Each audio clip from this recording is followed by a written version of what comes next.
వారు సుఖంగా శాంతిగా ఉండాలని సన్నిధికి వెళతారు. హల్లెలూయ, వెళతారు. ఎందుకంటే ఆ సన్నిధిలో దేవుడు ఉంటాడు అని, ఆ సన్నిధిని ఆయన కోరుకున్నారు అని. ఎక్కడ పడితే అక్కడ కాదండి, కోరుకున్న మందిరం ఉంటుంది, ఆ మందిరం అంతే తప్ప మనకు నచ్చిన స్థలం కాదు. దేవుడు ఒక స్థలాన్ని కోరుకుంటారో అక్కడ ఎవరొకరి ద్వారా మందిరాన్ని కట్టించుకుంటాడు ఆయన. ఆ మందిరములో ఎవరొస్తారో వారికి ఆయన నెమ్మది కలగజేస్తారు. అందుచేత ఎక్కడైనా, ఏ ప్రాంతమైనా, ఏ దేశమైనా, ఏ జాతివాడైనా ఆ మందిరంలోకి వెళ్ళి, ప్రభా మా కష్టాలు తీర్చమని, ప్రభా మా వ్యాధులు స్వస్థపరచమని, ప్రభా మా బిడ్డ లేక యోగక్షేమాలు చూడమని అని వారి అవసరత ఏంటో ఆ మందిరానికి వెళ్ళి వారికి వారు ప్రార్థన చేసుకుంటారు. హల్లెలూయ. అందుకు మందిరానికి వెళ్ళాలి. ఎన్ని బాధలు వచ్చినా, ఎన్ని కష్టాలు వచ్చినా మరి సన్నిధికి రాకుండా మేమేదో ప్రార్థిస్తున్నామనేటువంటి కొంతమంది కనపడుతున్నారు. అది దేవునికి ఇష్టమైన కార్యం మాత్రము కాదు. నీకు ఆపద కలిగిందా, నా మందిరానికి రా, నేను నిన్ను తప్పిస్తానని ప్రభు చెప్పారు. అందుకు వెళ్ళాలా మానాలా చెప్పండమ్మా, మరి మాట్లాడరే. నీకు ఆపద వచ్చింది, ఎక్కడికి వెళ్ళాలి? చర్చికి వెళ్ళాలి. ప్రభు చెప్పారు, నీకు ఆపద కలిగితే నా చర్చికి రా, నా మందిరానికి రా, నీ మాట విని నీ ఆపద తప్పిస్తాను. అందుకు వెళ్ళాలి. కాబట్టి చాలామంది ఇలాంటి విషయాల్లో తెలియక చేస్తున్నారు, తెలియక చేస్తున్నారు తెలియదు, కానీ రక్షించబడతారు, బాప్తిస్మాలు పొందుతారు, మరి దేవునికి దూరంగా ఉండి వారు బాధలు పడుతుందని ఏమంటలేదు, కానీ అది దైవ చిత్తం కాదు. హల్లెలూయ. మందిరములో దేవుడు ఉన్నారు కనుక రెండోది ఒక ఆజ్ఞ ఉంది. ఏంటంటే ప్రభు అన్నారు, ఇవన్నీ ఆలోచించి ప్రభు మాట చెప్పారు, మీరు పరిశుద్ధముగా ఆదివారం ఆచరించండి, నా దగ్గర రండి, నేను అక్కడ ఉంటాను, నేను మిమ్మల్ని చూస్తాను, మీ మాట వింటాను, మీకు సహాయం చేస్తాను. హల్లెలూయ. వెళ్ళాలా మానాలా? కలెక్టర్ గారు వస్తున్నారు మన కుమారగిరిపట్నం, మనకి అందరికీ కొన్ని ఆయన ఏదో జగన్ గారు పంపించినట్టు అందిస్తూ ఉన్నారు. అక్కడికి వెళ్తామా మాంతామా?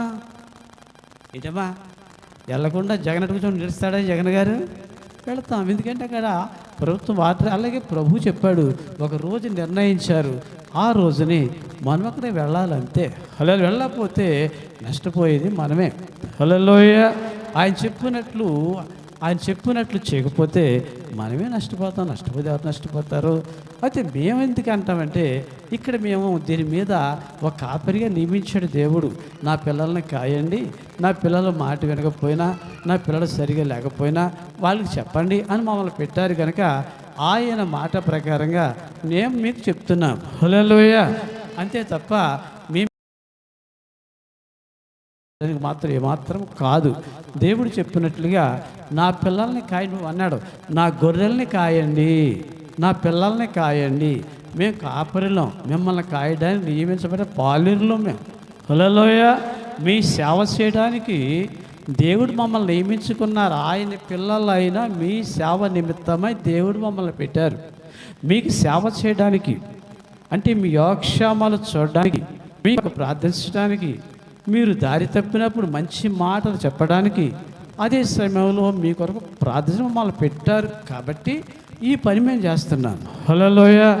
అంతే తప్ప ఇది వేరే ఉద్దేశంతో చేసేది కాదు. మందిరాలైనా దేవాలయాలైనా మా పని ఇది, మా పని మీ యొక్క క్షేమం కోరుకోవటమే. ఇవన్నీ ప్రార్థన అయిపోయింది, మీరు అందరూ వచ్చారు, ప్రభు చూశారు, మీ కోరికలు కోరుకున్నారు, ఆయన సహాయం చేస్తున్నారు. తర్వాత ఇక్కడున్న మేమేం చేస్తామంటే కొన్ని మంచి నీతియుక్తమైన మాటలు కొన్ని చెప్తాం. ఎందుకంటే అవి మీ భవిష్యత్తుకి మంచిదని అవి విని మీరు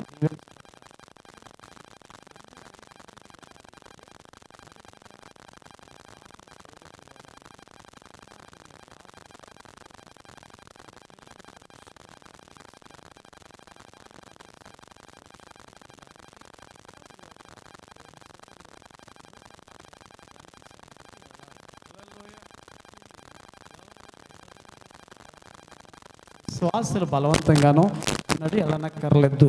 ప్రభు సన్నిధికి ఎందుకు వెళ్ళాలి అంటే నీవు బాగుండాలి, అంతే. స్తోత్రం కలుగునగాక. అక్కడ దైవజనులుగా మా పని ఏంటంటే కొంచెం అడుగుతాం, అమ్మ ఎందుకురా, అంతవరకే మా పని తప్ప వేరే పని మాదేమీ లేదు. హల్లెలూయా. మా పని మేము చేసుకుపోతూ ఉన్నాం.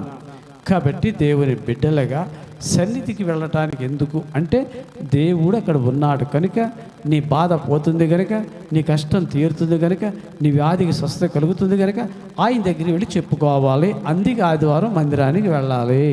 అలాగే శుక్రవారం ఉపాసకుడికి తప్పకుండా వెళ్ళాలి.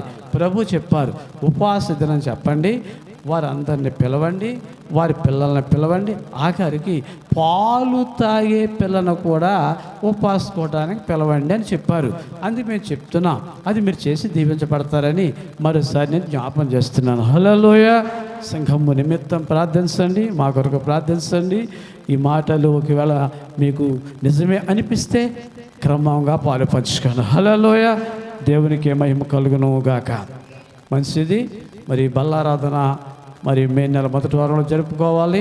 మనం ఇష్టం భోజనాలు పెట్టుకోవాలి. ఎవరో పెట్టారు, ఆ డబ్బులు ఉన్నాయి, ఎన్ని వచ్చినాయో ఎన్నున్నాయో మీకు అన్నీ చెప్పి ఆ రోజు భోజనాలు ఏర్పాటు చేసుకుందాం. హల్లెలూయా. మీలో చాలామంది అనుకోవచ్చు, ఏంటి పాస్టర్ గారు ఎవరో భోజనాలు పెట్టారు, అటు సంగతి ఇంకా ఏం చెప్పడేంటి ఈయన అని కొంతమందికి అనుమానం రావచ్చు. తప్పేమీ కాదు, రావాలి కూడా. మీరు ఇచ్చారు కదా, తప్పేమీ కాదు. అయితే ఆ విషయంలో కూడా మేము సిద్ధంగా ఉన్నాను. ఎందుకంటే ఎదుర బల్లారాధన వస్తుంది, బిడ్డలందరికీ భోజనాలు పెట్టాలని. హల్లెలూయా. అందుని బట్టి ఆ రోజు చెప్తాను, ఎవరు ఎంత ఇచ్చారో, ఎన్ని డబ్బులు వచ్చినాయో, ఇంకెన్ని ఉన్నాయో ఆ రోజు చెప్పి మీ మనసులో ఉన్న బాధను కూడా ఆ రోజు తొలగించేసుకుందాం. హల్లెలూయా. దేవునికి మహిమ కలుగును గాక. కొన్ని నిమిషాలు ప్రకాష్ బాబు గారు ఒక 40 నిమిషాలు కరెక్ట్గా 12 గంటలకు ముగించుకుందాం. 12 దాటకుండా చెప్పాలి, ఎందుకంటే ఇంకా పావు గంట ముందే ముగించండి. ఎండల కాలం చక్కగా అందరి ఇంటికి వెళ్ళిపోవాలి. త్వరగా ముగించండి. చెప్పుకునే వర్షాకాలం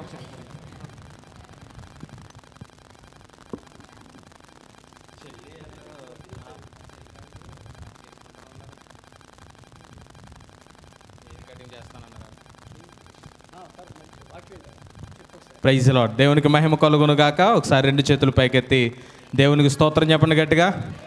హల్లెలూయా, హల్లెలూయా. చిన్న గమనికలు ఉన్నాయి, దయచేసి గమనించండి. సండే స్కూల్ రిట్రీట్ అటండి. ఏప్రిల్ 25, 26, 27 తారీఖుల్లో సండే స్కూల్ రిట్రీట్ జరిగించబడుతుంది తుమ్మలపల్లి జీడిఎం క్రిస్టియన్ అసెంబ్లీ చర్చ్లో. సుందర్ సింగ్ అనేటువంటి ఆయన గుంటూరు నుంచి వస్తున్నారు. కాబట్టి వీటికి ఎవరైనా వెళ్ళాలంటే కనుక తప్పకుండా వెళ్ళండి. పాంప్లెట్లు మీకు చివరిలో ఇవ్వబడతాయి. అలాగనే పిల్లలందరికీ మధ్యాహ్నం భోజనం, మధ్యలో స్నాక్స్, బుక్స్ కూడా ఇస్తారట. సో ఖచ్చితంగా మీరు అందరూ పాలు పొందండి. దాన్ని బట్టి మీకు ప్రత్యేకంగా వందనాలు తెలియజేస్తున్నాను. దేవుడు మిమ్మల్ని అందరినీ దీవించును గాక. గతించిన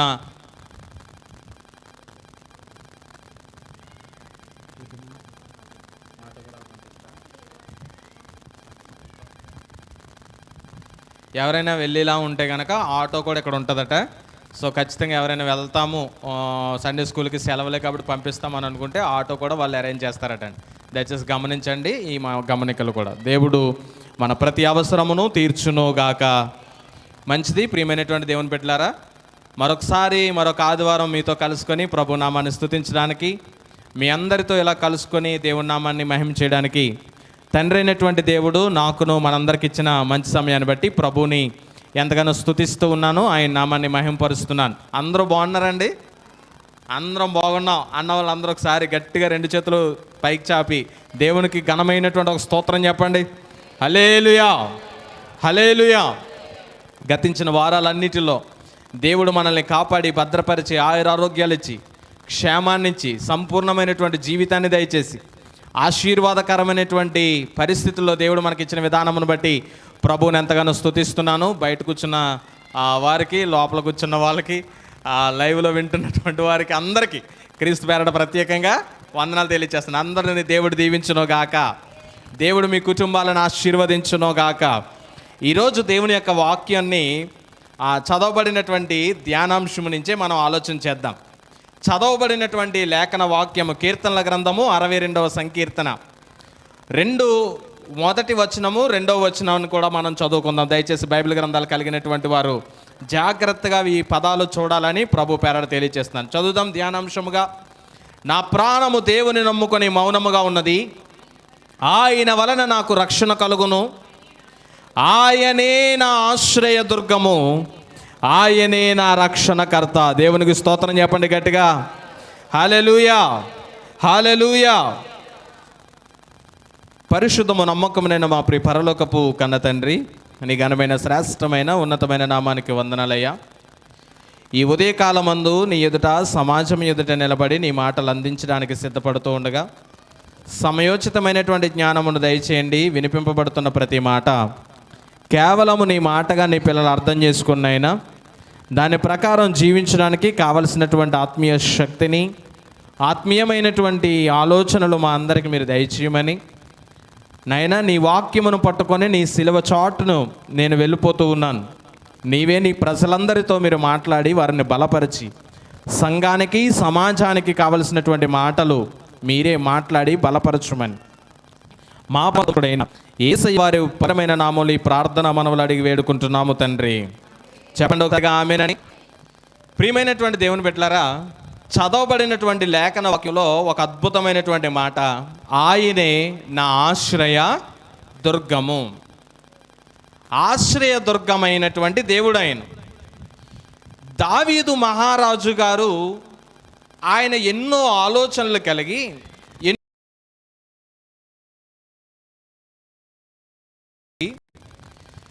ఆయన జీవితంలో జరిగినటువంటి కొన్ని పరిస్థితులను అవగాహన చేసుకుంటూ, ఆయన జీవితంలో ఉన్నటువంటి పరిశోధనలను బట్టి, ఆయన జీవితంలో జరిగిన కార్యక్రమములను బట్టి, ఆయన జీవితంలో జరిగిన మలుపులను బట్టి ఆయన ప్రార్థిస్తూ, పలుకుతూ, పాడుతున్నటువంటి పాట ఈ 62వ కీర్తన. ఈ 62వ కీర్తనలో దావీదు మహారాజు గారు అంటున్నాడు, ప్రభువా నాకు నీవు మాత్రమే ఆశ్రయం, నీవే నాకు ఆశ్రయమైనటువంటి దేవుడవు నాయనా. ఆయన పలుకుతున్నటువంటి మాటను మనం చూస్తున్నాం. నీవే నాకు రక్షణకర్తమైనటువంటి దేవుడవు అనేటువంటి మాటను కూడా మనం చూస్తున్నాం. నిజానికి ఆపద సమయాల్లో, కష్ట సమయాల్లో ఆశ్రయ పురాలను ఎన్నుకుంటాం మనం. బైబిల్ సారాంశాన్ని కనుక మనం ఆలోచన చేస్తే, బైబిల్ సారాంశాల్లో కొన్ని ఆశ్రయపురములు ఉన్నాయి, కొన్ని ఆశ్రయపురములు ఉన్నాయి. ఈ ఆశ్రయపురాలలో అద్భుతమైనటువంటి ఒక విషయాన్ని ఆలోచన చేయగలిగితే, దేవుడు మనకు ఆశ్రయమై ఉన్నటువంటి వాడు అని కనబడుతుంది. ఇశ్రాయేలీల ప్రజలు దేవుణ్ణి కాదని, దైవ సంబంధమైనటువంటి విషయములను కాదని బయటకు వెళ్ళిపోయిన సందర్భాల్లో కావచ్చు, లేదా ఐగుప్తు బానిసత్వంలో బ్రతుకుతున్నటువంటి దినాలలో కావచ్చు, ఇశ్రాయేలీల ప్రజలు బానిసలుగా ఉన్నటువంటి ఫరో సైన్యము కింద, అధికారుల కింద ఉన్నప్పుడు వారికి కొన్ని ఆశ్రయపురములను దేవుడిచ్చి వాటి ద్వారా వారిని రక్షించుకుంటూ వచ్చాడు. ఈవెన్ అరణ్య మార్గాల్లో నడిపించుచున్నప్పుడు కూడా ఆశ్రయపురముగా ఉండి నడిపించుకుంటూ వచ్చారు. అంటే దేవుడు తన ప్రజలైన వారికి ఆశ్రయదుర్గమై ఉన్నాడు అని చెప్పడంలో ఏమాత్రం కూడా సందేహం లేదు. ఎగ్జాంపుల్గా మీరు కనుక ఆలోచన చేస్తే, ఏమండి ఎగ్జాంపుల్గా ఇప్పుడు ఎండ తీవ్రత బాగా ఎక్కువగా ఉంది. ఈ ఎండ తీవ్రత వల్ల ఎండ బాగా తీక్షణంగా వచ్చేస్తూ ఉంటే, సంఘాన్ని, చర్చిని వదిలిపెట్టిన తర్వాత 12 ఆ టైం వదిలిపెట్టిన తర్వాత బాగా ఎక్కువ వస్తుంటే కొంచెం దూరం వెళ్ళిన తర్వాత ఏమనుకుంటారు, ఎక్కడైనా కొంచెం ఆశ్రయంగా ఉంటే బాగున్ను, నీడగా ఉంటే బాగున్ను, ఎక్కడైనా కొంచెం షెల్టర్గా ఉంటే బాగున్ను, పచ్చని చెట్టు ఎక్కడైనా నీడ కనిపిస్తే బాగున్నా అక్కడ ఆగిపోదాం అనుకుంటాం. ఏమన్నా ఆగరా? ఈ ఆగేటటువంటి ప్రాంతాన్ని ఏమంటామంటే అది ఆశ్రయ స్థలం లేదా ఆగేటటువంటి ప్రాంతం. ఇప్పుడు బాగా మనం ఆలోచన చేస్తే, దేవుడే నాకు ఆశ్రయము, నా కోట, నా నమ్ముకొనదగినటువంటి నా సహాయకుడు అని దావీదు భక్తుడు మాట్లాడుతూ ఉన్నారు. ఈ ఆదివారపు దినాన్న ఈ మాటలు వింటున్నటువంటి ప్రియ దేవుని బిడ్డలారా, నా ఆశ్రయ దుర్గము ఎవరై ఉన్నారు అనేటువంటిది ఆలోచన చేయాలి. భక్తులైనటువంటి వారు పాటలు కూడా పాడేశారు. ఏమని? దేవుడే నాకాశ్రయంబు, దివ్యమైన దుర్గము, దేవుడే నాకాశ్రయంబు, దివ్యమైన దుర్గము,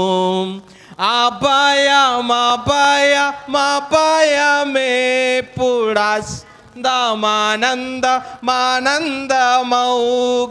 దేవుడే నకాశ్రయంబు దివ్యమైన దుర్గము. స్తోత్రం, హల్లెలూయా. ఇదే కీర్తనలో 6వ వచనం కూడా చూడండి, ఇదే మాట ఉంటుంది, సేమ్ వర్డ్. ఆయనే నా ఆశ్రయదుర్గము, నా రక్షణ ఆధారం అని కనబడుద్ది. కీర్తనల గ్రంథం 71వ కీర్తన 7వ వచనంలో కూడా చూస్తే, నేను అనేక మందికి ఒక వింతగా ఉన్నాను కానండి. ఒక మాట చదువుతున్నాను చూడండి, 71వ కీర్తన 7వ వచనం. నేను అనేకులకు ఒక వింతగా ఉన్నాను, అయినను నాకు బలమైన ఆశ్రయము నీవే. కీర్తనల గ్రంథం 46వ కీర్తన 1వ వచనం. కీర్తనల గ్రంథం 46వ కీర్తన 1వ వచనం. అక్కడ కూడా చూస్తే సేమ్ వర్డ్, దేవుడు మనకు ఆశ్రయమును దుర్గమునై ఉన్నాడు. ఇలా చూపించుకుంటూ వెళ్ళిపోతే చాలా వచనాలు బైబిల్లో ఆశ్రయము, ఆశ్రయము, దుర్గము, కోట, ఎత్తైనటువంటి బండ అనేటువంటి మాటలు కనబడతా ఉంటాయి. దేవుడు అంటున్నాడు ఏమనంటే, నేను నీకు అందరికీ మనందరికీ ఆయన ఏమై ఉన్నాడట, ఆశ్రయ దుర్గమై ఉన్నాడు. మై ఫ్రెండ్స్, దేవుడే మనకు షెల్టర్, మన ఆశ్రయ దుర్గం. దేవుడే మనకు ఆశ్రయ దుర్గముగా ఉన్నాడు. అందరికీ ఉన్నాడా పాస్టర్ గారు? అందరికీ దేవుడు ఆశ్రయదుర్గంగా ఉన్నాడా? అసలు అందరినీ దేవుడు కాపాడగలిగినటువంటి వాడా? అసలు ఆశ్రయదుర్గంగా ఉండాలి అంటే నేను ఏం చేయాలి? అసలు ఎలాంటి పరిస్థితుల్లో ఉంటే దేవుడు నాకు ఆశ్రయదుర్గంగా ఉంటాడు? బాగా వినండి. ఆశ్రయదుర్గంగా దేవుడు ఎప్పుడు ఉంటాడంటే మన జీవితాల్లో కొన్ని విషయాలు ఇప్పుడు నేను మాట్లాడతాను, ఆ విషయాలు బట్టి మీకు ఆటోమేటిక్గా అర్థమైపోద్ది. అందరం కోరుకునేది, అందరం ఆశపడేది, అందరూ అనుకునేది ఎలా ఉంటుందంటే, ఖచ్చితంగా దేవుడు నాకు ఆశ్రయదుర్గమై ఉండాలి, దేవుడు నాకు తోడై ఉండాలి, దేవుని పక్షముగా నేను నిలబడాలి, నా కుటుంబంలో ఉన్న సమస్యలను బట్టి దేవుడు నాకు ఆశ్రయంగా ఉండాలి, నాకున్న అప్పు బాధలు బట్టి దేవుడు నాకు ఆశ్రయదుర్గంగా ఉండాలి, నాకున్న ఈ రోగానికి దేవుడు ఆశ్రయదుర్గంగా ఉండాలి, నాకున్న ఈ పరిస్థితికి దేవుడు ఆశ్రయదుర్గంగా ఉండాలి అని మనం కోరుకుంటాం. వాక్యాన్ని బట్టి ఆలోచన చేస్తే దేవుడు అందరికీ తోడుగా ఉంటానన్నాడండి. నేను నీకు ఆశ్రయదుర్గంగా ఉంటాను అని అన్నారండి. నేను నీకు దుర్గముగా, కోటగా ఉంటాను అని అన్నారండి. అందరికీ వర్తించేస్తుందా ఈ మాట అని ఆలోచన చేస్తే అందరికీ కాదు. యెహోవా అందరికీ ఉపకారి, యెహోవా అందరికీ ప్రభువు, యెహోవా అందరి పక్షముగా ఉన్నవాడే కాదనట్లా. అయితే చిన్న షరతు ఏంటి అంటే, నీకు ఆయన తోడుగా ఉండాలి అంటే ఖచ్చితంగా నువ్వు ఆయనకి ఇష్టమైన వాడిగా బ్రతకడానికి ప్రయత్నం చేయాలి. బాగా వినండి, సంక్షేమ పథకాలు కానీ బాగా వినండి, మనకి ఎవరైనా ఒక బహుమతిని ఇవ్వాలి అని అనుకున్నా, మనం ఎవరి దగ్గర నుంచైనా అభిమానాన్ని పొందుకోవాలనుకున్నా ఖచ్చితంగా ఏముండాలి? అవతల వారి పట్ల కొంచెం ఎంతో కొంత మనకి ఏముండాలి? ఇష్టం ఉండాలి.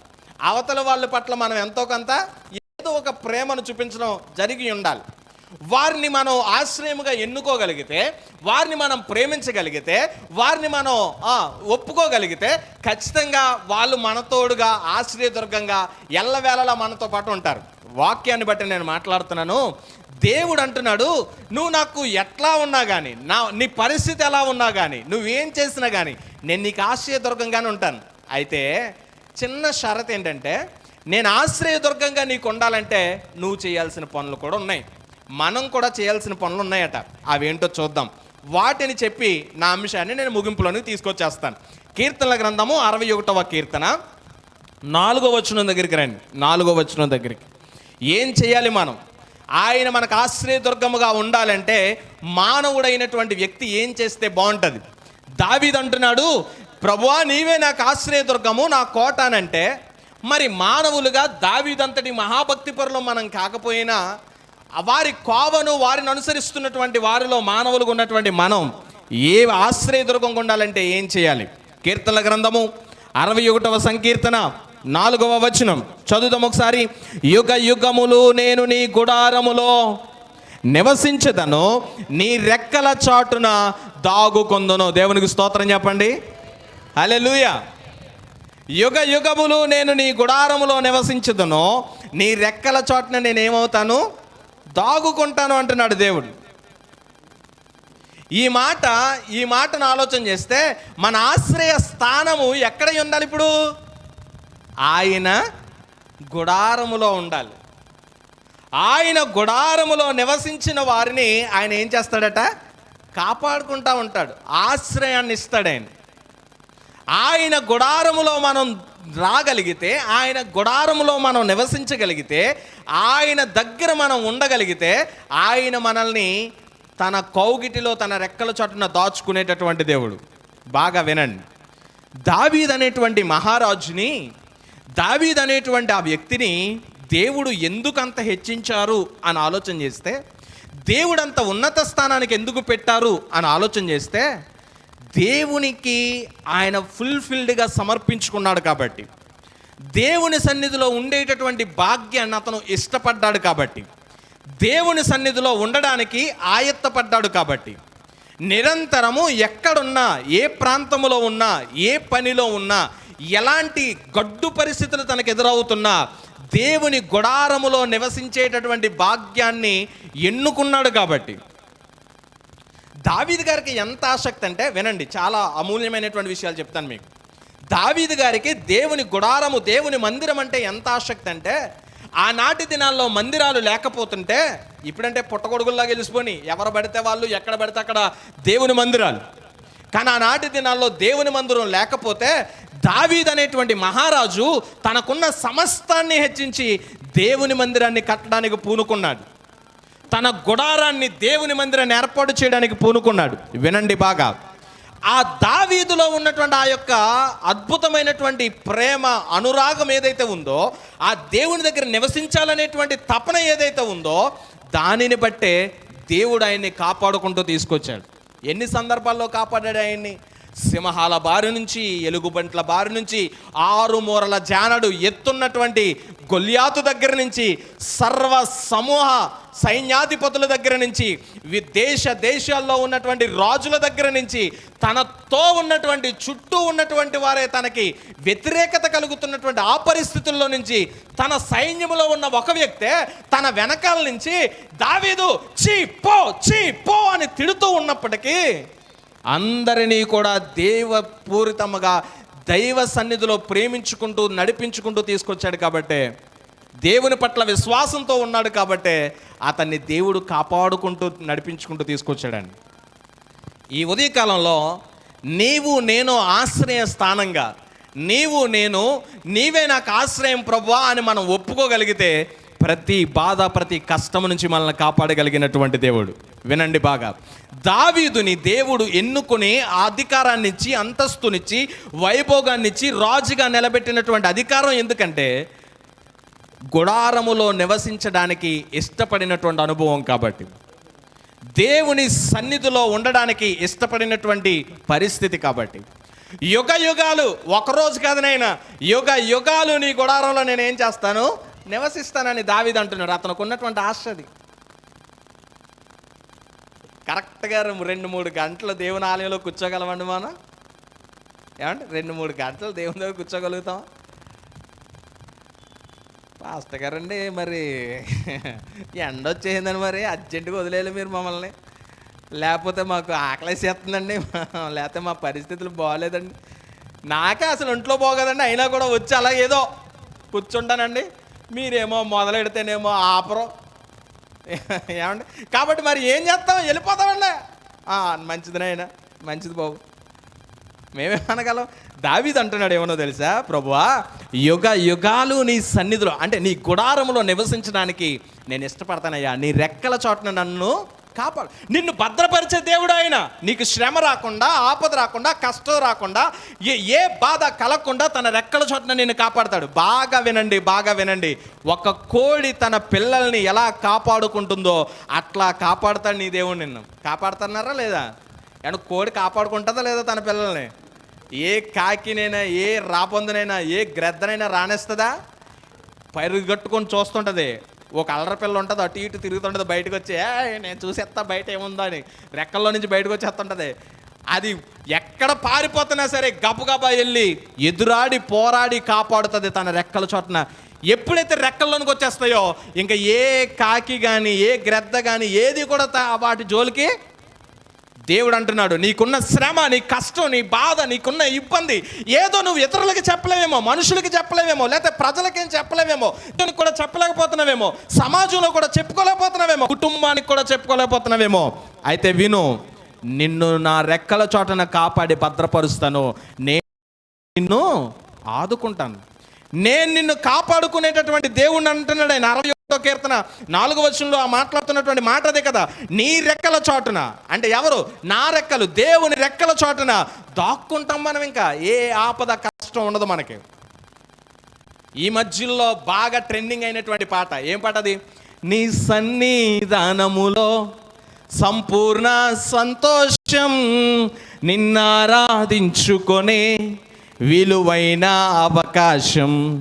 నీ సన్నిధానములో సంపూర్ణ సంతోషం, పాడొచ్చు. నిన్నారాధించుకొనే విలువైన అవకాశం, కోల్పోయినవన్నీ నాకు ఇచ్చుటకును, బాధల నుండి బ్రతికించుటకును, కోల్పోయినవన్నీ నాకు ఇచ్చుటకును, బాధల నుండి బ్రతికించుటకును, నీవే రాకపోతే నేనేమైపోదును, నీవే రాకపోతే నేనేమైపోదును, నేనుండాలేనయ్యా నే బ్రతుకాలేనయ్యా, నేనుండాలేనయ్యా నే బ్రతుకాలేనయ్యా, నీవే లేకుండా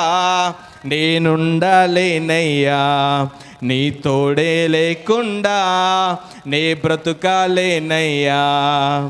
రాజా నీ సన్నిధిలోనే ఉంటానయ్యా, మనసారా ఆరాధిస్తూ బ్రతికేస్తానయ్యా. రాజా నీ సన్నిధిలోనే ఉంటానయ్యా, మనసారా ఆరాధిస్తూ.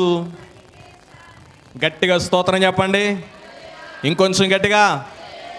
నిత్యము ఆయన సన్నిధిలో ఉండేటటువంటి భాగ్యాన్ని పొందుకోవడం అనేటువంటిది గొప్ప వరం. నీ సన్నిధిలో ఉంటే సంపూర్ణ సంతోషం, నీ సన్నిధిలోనే ఆనందం, నీ సన్నిధిలోనే నాకు సమస్తం కలుగుతుందని భక్తులు పాడుతున్నారు. దావీదు మహాభక్తులు కూడా అదే చెప్తున్నాడు, నీవే నాకు ఆశ్రయ దుర్గం అని చెప్తా ఉన్నాడు. కీర్తన గ్రంథం 27వ కీర్తన 4-5 వచనాలు చదవండి ఒకసారి. యెహోవా యొద్ద ఒక వరం అడిగి తిని. కీర్తన గ్రంథము 27వ కీర్తన 4-5 వచనాలు. యెహోవా యొద్ద ఒక వరం అడిగి తిని, దానిని నేను వెతుకుచున్నాను. యెహోవా ప్రసన్నతను చూచుటకు, ఆయన ఆలయములో ధ్యానించుటకు నా జీవితకాలమంతా. దావీదు గారికి ఉన్నటువంటి తపన, దావీదు గారికి ఉన్నటువంటి నిదర్శనం, దావీదు గారికి ఉన్నటువంటి ఒక ఆలోచన. దావీదు, ఏంటయ్యా నీ గోల్? దావీదు గారు, ఏంటి నీకున్నటువంటి ఆలోచన? అసలు నువ్వేం చేయాలనుకుంటున్నావు? నీ పద్ధతి ఏంటి అని అడిగితే ఆయన మాట్లాడుతున్న మనసులో నుంచి వస్తున్నటువంటి మాటలు, నా జీవితకాలమంతా నేను యెహోవా మందిరములో నివసింపగోరుచున్నాను. ఆపత్కాలమున ఆయన తన పర్ణశాలలో నన్ను దాచుకుంటాడు, తన గుడారపు మాటున ఆయన నన్ను దాస్తాడు, ఆశ్రయదుర్గము మీద ఆయన నన్ను ఎక్కించుచున్నాడు. ఇప్పుడు నన్ను చుట్టుకొని ఉన్న నా శత్రువుల కంటే ఎత్తుగా నా తలను. దేవునికి స్తోత్రం చెప్పండి గట్టిగా. ఇది దావీదుకున్నటువంటి నిరీక్షణ. ఆశ్రయదుర్గముగా ఉండాలి దేవుడు అనంటే, మొదట మనం దేవునికి గుడారములో ఉండేటటువంటి అనుభవంలోనికి మనం రావాలి. దేవుని గుడారములో ఉండేటటువంటి అనుభవంలోనికి కనుక మనం రాగలిగితే ఆయన ఆశ్రయ దుర్గముగా మనతో ఉంటాడు. దావీదుకు ఉన్నటువంటి ప్రధానమైనటువంటి ఒక అద్భుతమైనటువంటి లక్షణం అదే. దావీదుకు ఉన్నటువంటి ఒక దర్శనం కూడా అదే. నా జీవితకాలం అంతా నేను నీ మందిరంలోనే నివసింపగోరతాను ప్రభు అంటున్నాడు ఆయన. ఆశ్రయదుర్గంగా ఉండాలంటే 1వ పాయింట్గా నేను మాట్లాడింది ఏంటంటే, ఆయన గుడారములో ఆయన ఏం చేస్తాడు? నివసించు వారికి ఆయన ఆశ్రయంగా ఉంటాడు. రెండో విషయం దగ్గరకు వస్తాను చూడండి. అపోస్తులుడైనటువంటి యోహాను గారు రాసిన మొదటి పత్రిక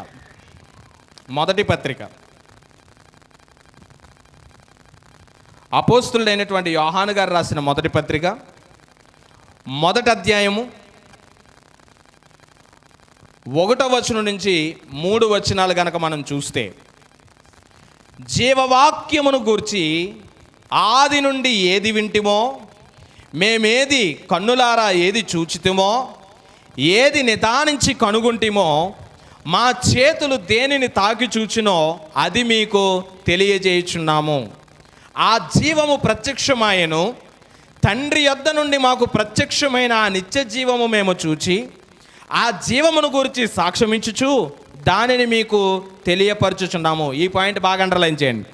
మాతో కూడా మీకును సహవాసము కలుగునట్లు మేము చూచిన దానిని వినిన దానిని మీకు తెలియజేయుచున్నాము.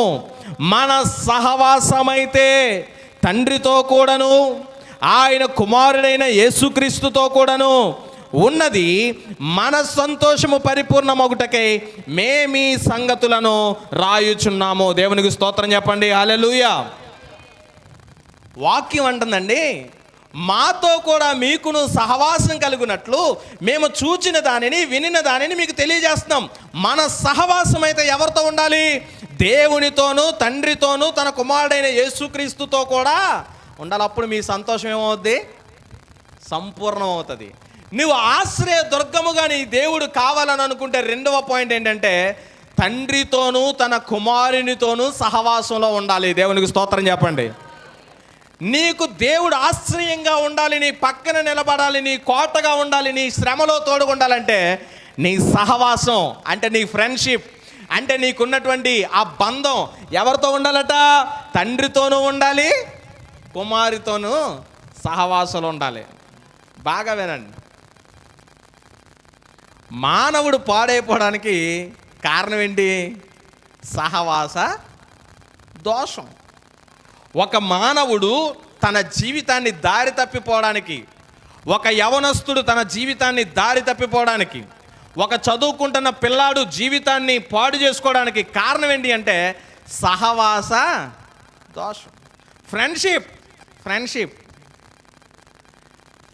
ఎవరినైనా వదిలేస్తాడు, కానీ ఫ్రెండ్ అని మాత్రం వాళ్ళ అవసరం లేదు. అనగా మా నాన్నొద్దు, మా అమ్మొద్దు, మా నాన్నమ్మొద్దు, మా తాతయ్యొద్దు, ఎవరొద్దు, నువ్వు ఉంటే చాలరా బాబు నాకు అంటాడు.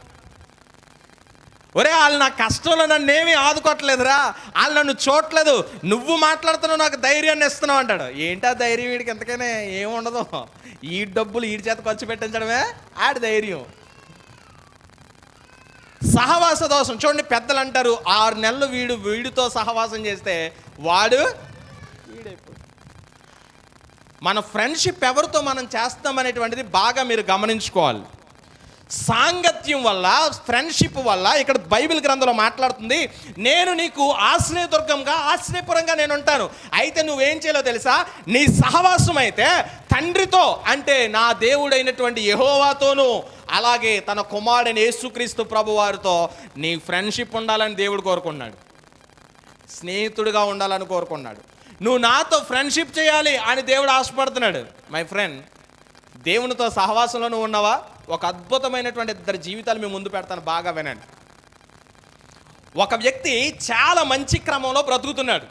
బాగా వినండి. ఒక వ్యక్తి ఒక మంచి క్రమంలో బ్రతుకుతున్నాడు. మంచి క్రమం అంటే ఏంటంటే పొద్దుటే లేచిన వెంటనే ప్రార్థన చేసే అనుభవం కలిగిన వాడు, ఉదయాన్నే లేచిన వెంటనే వాక్యం చదివేటటువంటి అనుభవం కలిగిన వాడు. తన తండ్రికి ఉన్నటువంటి 2 కుమారులు కూడా చాలా బాగా బ్రతుకుతున్నారు.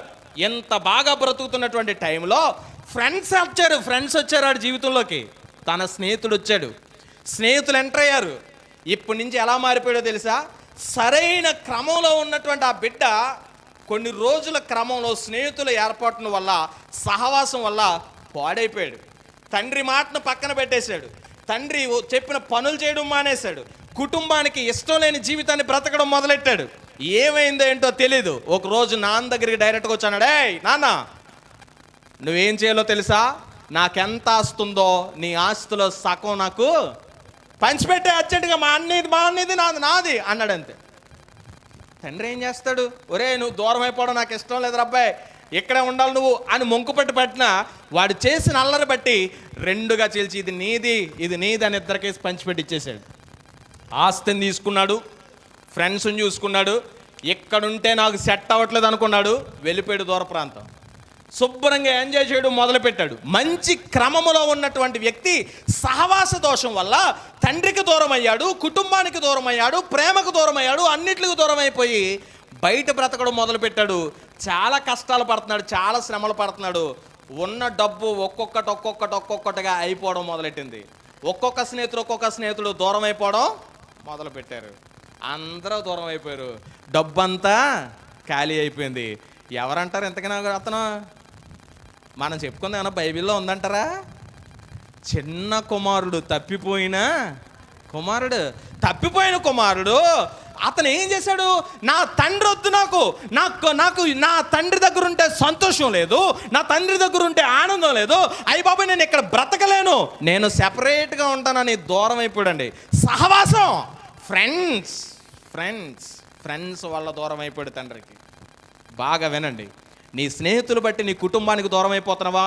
ప్రియ చెల్లి, ప్రియ తమ్ముడు, ఈ వాక్యం వినబడుతున్నప్పుడు ఒక్కసారి నువ్వు జ్ఞాపకం చేసుకో. నీ స్నేహితులు నిన్ను ఎంతవరకు నమ్మగలరు? నీ స్నేహితులు నిన్ను ఎంతగా హెచ్చించగలరు? నీ స్నేహితులు నిన్ను ఎంతగా బలపరచగలరు? నీ తండ్రి ఆదరించినట్లుగా నీ స్నేహితుడు నిన్ను ఆదరించలేడే? నీ తల్లి ఆదరించినటువంటి ప్రేమగా నీ స్నేహితులు నిన్ను ఆదరించలేరే? నీ తల్లి గోరుముద్దలు తినిపిస్తుందే, నీ స్నేహితుడు నీకు గోరుముద్దలు తినిపించగలడా? నువ్వు పెడితేనే తినిపించగలడు. నీ తండ్రి తన కష్టాన్ని, తనకున్నటువంటి ప్రతిదాన్ని తన చెమటోర్చి రక్తాన్ని చెమటగా మార్చి నువ్వు మంచిగా బ్రతకాలని, నువ్వు హ్యాపీగా ఉండాలని, నువ్వు మంచి బట్టలు వేసుకోవాలని, నువ్వు మంచిగా 3 పూట్ల అన్నం తినాలని, తన స్నేహితుల మధ్య ఎక్కడా నువ్వు తగ్గకూడదని నీ తండ్రి తగ్గిపోతూ నిన్ను హెచ్చిస్తూ ఉన్నాడే. ఎందుకు మర్చిపోతున్నావు ఆ ప్రేమను నువ్వు? ఆ చిన్న కుమారుడు మంచి క్రమంలో ఉన్నాడు, చాలా మంచి క్రమం. ఫ్రెండ్స్ యాడ్ అయిన తర్వాత ఆ క్రమాన్ని వదిలిపెట్టి అక్రమంలోకి వచ్చేసాడు, పాడైపోయాడు, జీవితం అంతా నాశనం చేసుకున్నాడు. ఈ మధ్యాహ్న కాల సమయంలో ఈ మాటలు వింటున్నప్పుడు నా ప్రియ తమ్ముడు, నా ప్రియ చెల్లి, నా ప్రియ సహోదరుడా, ఒక్కసారి ఆలోచించే, నీ తండ్రి, నీ తల్లి ప్రేమలు నువ్వు ఎందుకు పోగొట్టుకుంటున్నావో? స్నేహితులు నీకు కరెక్ట్ కాదు కదా. సహవాసం అనేటువంటిది అంత విలువైందని నేను కాదనట్లేదు, కానీ సహవాస దోషం ఉండడానికి వీల్లేదు. వాక్యం మాట్లాడుతుంది, మన సహవాసం అయితే తండ్రితోనూ తన కుమారుడైన యేసుక్రీస్తుతోనూ మనము సహవాసం కలిగిన వారుగా ఉండాలి. అప్పుడు మన సంతోషం ఏమవుతుంది? పరిపూర్ణమవుతుంది అని బైబిల్ గ్రంథంలో కనబడుతుంది. మన సహవాసం పరిపూర్ణమవుతుంది అని బైబిల్ గ్రంథంలో కనబడుతుంది. ఇది మంచి క్రమంలో ఉండి స్నేహితుల వల్ల పాడైపోయి ఎగ్జాంపుల్గా నిలబడినటువంటి చిన్న కుమారుడు కదా. ఇప్పుడు ఇంకొక సహవాసం కూడా చెప్తాను చూడండి బైబిల్లో నుంచి. ఇంకో సహవాసం, ఆవిడ ఆ ప్రాంతం, ఆ ఊరి పేరే మంచిది కదా అసలు. ఆ ఊరినే ఏమంటారంటే శపించబడిన ఊరు అంటారు. బాగా వినండి. ఆ ఊరిని ఏమంటారంటే శపించబడిన ఊరు అంటారు. అయ్యి బాబా, ఆ ఊర్లో ఉన్న వాళ్ళు అంత మంచోళ్ళు కూడా కాదు అసలు. అలాంటి ప్రాంతంలో ఒక ఆవిడ ఉంది, ఒక స్త్రీ బ్రతుకుతుంది. ఊరే మంచిది కాకపోతే అక్కడ ఉన్న వాళ్ళు మంచోళ్ళు అవుతారా? నోరు మంచిదైతే ఊరు, చెప్పండి, నోరు మంచిదైతే ఊరు. కాబట్టి అక్కడ నోరు మంచిగా లేదనమాట. ఖచ్చితంగా వాళ్ళందరూ అలా ఉన్నారు. ఆ ప్రాంతానికి అలాంటి పేరు, ఆ ప్రాంతం పేరు చెప్తేనే అసలు శపించబడిపోయిన వాళ్ళు రా బాబా అనుకుంటారు. అలాంటి ప్రాంతంలో ఉందో ఆవిడ. ఇందాక ఏం చెప్పాను నేను? సహవాసం గురించి మాట్లాడుతూ, మంచి సహవాసంలో ఉన్న బిడ్డ సహవాస దోషం వల్ల పాడైపోయాడు. అతను ఎగ్జాంపుల్ చూసాం. ఇప్పుడు చూద్దాం, చెడ్డ సహవాసంలో ఉంది, మంచిగా లేదు, మంచి ఊరు కాదు, అలాంటి ప్రాంతంలో బ్రతుకుతుంది. అలాంటి వ్యక్తి ఒకరి స్నేహాన్ని కోరుకొని, ఒకరి ఇష్టాన్ని కోరుకొని, ఆ ఇష్టాన్ని బట్టి ఆ ప్రాంతాన్ని వదిలిపెట్టి నిజమైనటువంటి స్నేహితుడైనటువంటి సహవాసంలో ఉన్నటువంటి దేవుణ్ణి ఎరిగినటువంటి దైవ సంబంధమైనటువంటి విషయాలు ఎరిగినటువంటి కుటుంబంలోనికి అడుగెట్టేసింది ఒక అమ్మాయి. అడుగుపెట్టిన తర్వాత సన్నిహితం ఎంతగా మారిపోయిందంటే ఆ దేశాన్ని ఉద్ధరించేటటువంటి ఒక స్త్రీగా మారిపోయింది. ఎవరు అనంటే బాగా చెప్తాను వినండి. ఆ ప్రాంతం పేరు మోయాబు అనేటువంటి ప్రాంతం. ఆ ప్రాంతంలో మోయాబు ప్రాంతంలో ఉన్నటువంటి ఆ స్త్రీ ఇశ్రాయేలీయులు బిడ్డలైనటువంటి ఒక అతన్ని పెళ్లి చేసుకుందే కానీ తన భర్త చచ్చిపోయాడు, అందరూ చచ్చిపోయారు. తన మరిది గారు కూడా చనిపోయాడు, తన మాంగారు కూడా చనిపోయాడు. అత్తమ్మ మాత్రమే మిగిలింది. కోడలు అత్త మాత్రం ఉన్నారు. ఇద్దరు ఉంటే కోడలు నీ అత్తగారు అందా, అమ్మ ఇంకా నువ్వు పడుచుదానివే, ఎలా అయిపోయింది మరి, ఏదో దేవుని క్రియది ఏమైందో ఇది మొత్తం ఇలా జరిగిపోయింది, నువ్వు చక్కగా నువ్వు వెళ్ళిపోయి పెళ్లి చేసుకోమంటే వెంటనే ఆ స్త్రీ ఆ కుమార్తె ఏమంటే, అమ్మ నువ్వు ఏ దేవుడు పూజిస్తే నేను ఆ దేవుణ్ణి, నీ దేవుడే నా దేవుడు, నీ ప్రజలే నా ప్రజలు, నువ్వు ఎక్కడుంటే నేను అక్కడ. ఈ రోజుల్లో ఎలా ఉన్నారని కోడళ్ళ బాబా, కోడళ్ళ మా అత్తగారు వాళ్ళు ఇంటి దగ్గర వాళ్ళు చెల్లెమ్మ అత్తవైపు ఇంటి వాళ్ళు ఎవరైనా వచ్చారనుకో, ఎగ్జాంపుల్ మనం ఏం చూడకలేదు, బయట కనుక చెప్పులు ఉన్నాయి అని అంటే ఎవరు వాళ్ళు వచ్చినట్టు, అత్తగారు వాళ్ళు వచ్చినట్టు. నువ్వు ఉన్నావంటే కనుక ఇంక మళ్ళీ నేను అక్కడ అసలు నేను ఉన్నా, నీకు నాకు సెట్ అవ్వదు ఇంకా అంటది. అదే అమ్మగారు వాళ్ళ తరపులు వస్తే అన్నీ లోపలికి వెళ్ళిపోతాయి, అన్నీ లోపలే గబగబా చికెన్ మటన్ అన్నీ. ఏమండి వచ్చేటప్పుడు వస్తున్నారా మీరు, వచ్చినప్పుడు కొంచెం 1 కేజీ చికెన్, 1/2 కేజీ మటన్, 4 గుడ్లు అన్నీ పట్టుకొచ్చేయండి అంటారు. మరి అత్తగారు వాళ్ళు వచ్చినప్పుడు కూడా ఏం చేయాలా? ఓసారి అంటండి ఓ భర్త, నాకు గుర్తొస్తుంది ఇప్పుడు, ఓ భర్త ఏం చేయాడంటే ఫోన్ వచ్చిందంట ఆడికి, ఫోన్ వచ్చింది. ఫోన్ వస్తే వెంటనే ఫోన్ మాట్లాడేసి అలా ఆవిడ దగ్గరికి వచ్చి, అమ్మాయి నేను బయటికి వెళ్తున్నాను, చికెను మటను పట్టరమ్మంటావా అన్నాడు. ఈవిడ గారికి ఈ అమ్మాయికి ఏమవుతుందండి, ఓహో అలా అమ్మ నాన్న వస్తున్నట్టు ఉన్నారు అని అనుకుంది ఈవిడ. ఏమొద్దండి, ఎందుకు వేసవికాలం అసలే ఇలాంటి చికెన్లు మటన్లు తింటే మంచిగా ఉండదు, వద్దు, శుభ్రంగా చారు పెట్టేస్తాను, అప్పుడాలు వేపేస్తాను, అవి వేపేస్తాను. అవునా, ఓకే అయితే సరే అనుకోండి. వెళ్ళిపోయాడు మనోడు, శుభ్రంగా ఏం మాట్లాడుకొని వెళ్ళిపోయాడు. ఆ తదుపరి 12 అయ్యేసరికి కాలింగ్ బెల్ల మోగింది. ఇలా డోర్ తీగానే వాళ్ళ అమ్మ నాన్న కనపడ్డారు. వెంటనే ఫ్యూజులన్నీ మాడిపోయి ఈవిడికి, ఎందుకంటే రెడీ చేసి పెట్టేది ఏంటి, చారు అవన్నీ మొత్తం రెడీ చేసి పెట్టేది కదా. అవన్నీ చూసేసి అయ్యి బాబు ఇంతకు పొద్దుట మా ఆయన అన్నది మా ఆవిడ కోసమా, అంటే ప్రతిసారి వచ్చినప్పుడల్లా నేను ఎలా చెప్తాను కాబట్టి ఇంక అడగకుండానే ముందు అడిగేసాడు కదా అని అనుకుంది. వినండి, మన జీవితాల్లో కొన్ని సందర్భాలు ఎలా ఉండాలంటే, అమ్మ నాన్న ఎట్లా మనం ప్రేమిస్తామో అత్త కుటుంబాన్ని, మామయ్య కుటుంబాలను కూడా అలా ప్రేమించగలిగితే గొప్ప ఆదరణను పొందుకోగలుగుతాం. రైట్, విషయంలోకి వస్తే సమయం అయిపోతుంది, చాలా విషయాలు మాట్లాడుకోవచ్చు, తర్వాత మాట్లాడుకోండి. ఈ యొక్క స్త్రీ రూతు అనేటువంటి స్త్రీ నయోమి అనేటువంటి అత్తగారితో అంటుంది, నీ దేవుడే నా దేవుడు, నీ ప్రజలే నా ప్రజలు, నువ్వు ఎక్కడ బ్రతికితే నేను అక్కడే ఉంటా అని చెప్పి ఇశ్రాయేలు దేశం వచ్చేసిందండి. ఏ ప్రాంతం నుంచి? అన్య ప్రాంతం నుంచి, సహవాసం చెడిపోయిన ప్రాంతం నుంచి, సహవాసం మంచిగా లేని ప్రాంతం నుంచి బెత్లెహేము రొట్టెలు ఇల్లైనటువంటి ప్రాంతానికి వచ్చేసింది. ఆ ప్రాంతానికి వచ్చి వినండి, ఎవరితో సహవాసం చేయడం మొదలుపెట్టిందో తెలుసా?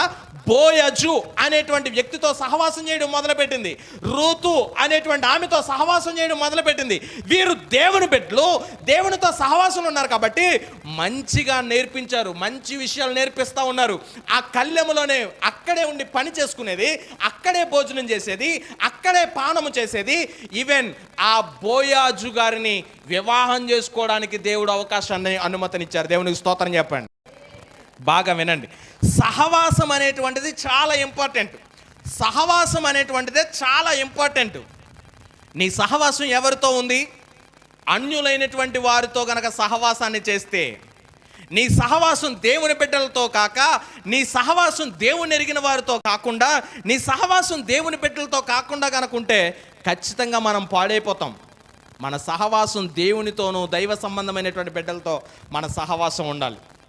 నిన్న నన్ను మా సహోదరుడు ఒక అతను ఒక ప్రశ్న అడిగాడు. ఏంటి అంటే, అన్నా ఒక అతను నన్ను అడుగుతున్నాడు, మరి అతనికి వచ్చిన డౌటో లేదా ఇంకొకరు ఎవరినో వంకటి చెప్పాడో తెలియదు, కానీ అతను ఏమని చెప్తున్నాడంటే, అన్న నాకు ఒక డౌట్ వచ్చింది, మా ఫ్రెండ్కి ఒక డౌట్ వచ్చింది. అది ఏంటి అంటే, సంఘానికి వెళ్ళాలా? ఒక్కడు కూర్చొని ఆరాధన చేసేయచ్చు కదా, ఒక్కడు కూర్చొని ప్రార్థన చేసుకోవచ్చు కదా, అందరూ కూర్చుని అందరూ ఉంటేనే అది సంఘమా? 4 గోళ్ళ మధ్యలో కూర్చొని చేస్తేనే అది ఆరాధన?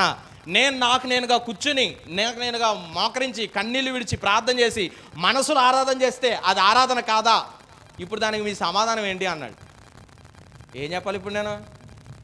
దానికి ఎగ్జాంపుల్గా మళ్ళీ అంటాడు, 2 ముగ్గురు ఎక్కడ కూర్చున్నా కూడా ఆయన ఉంటానన్నాడు కదా, కాబట్టి నేను, నా కొడుకు, నా భార్య ఉన్నాం, మేము ముగ్గురం. కాబట్టి ఇప్పుడు మేము ముగ్గురం కూర్చొని ప్రార్థన చేస్తాం, దేవుడు మా మధ్యన ఉన్నాడు కదా అన్నాడు.